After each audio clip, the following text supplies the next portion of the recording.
Hello guys, इस video में बात करने वाला हूँ एकलव्य ने क्यों गुरु को अंगूठा काट के दे दिया। एक बार द्रोणाचार्य ने 500 पांडव शिष्यों के साथ जंगल जा रहे थे। उनके साथ एक कुत्ता भी था। अचानक से वो कुत्ता धनुर्विद्या का अभ्यास करे एकलव्य को देख के तेज से भौंकने लगा, जिससे एकलव्य को विघ्न होने लगे। अब एकलव्य ने धनुष बाण उठाया और उस कुत्ते पर वार किया। उस कुत्ते का पूरा मुंह तीरों से भर गया, लेकिन उसे घाव तक नहीं आया। अब ये चीज देखकर द्रोणाचार्य हैरान रह गए और एकलव्य से पूछा कि तुमने धनुर्विद्या सीखी कहाँ से।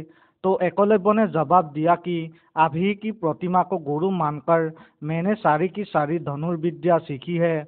अब द्रोणाचार्य ने अर्जुन को वचन दे चुके थे कि पूरे विश्व में उससे बढ़िया धनुर्धारी कोई भी नहीं होगा।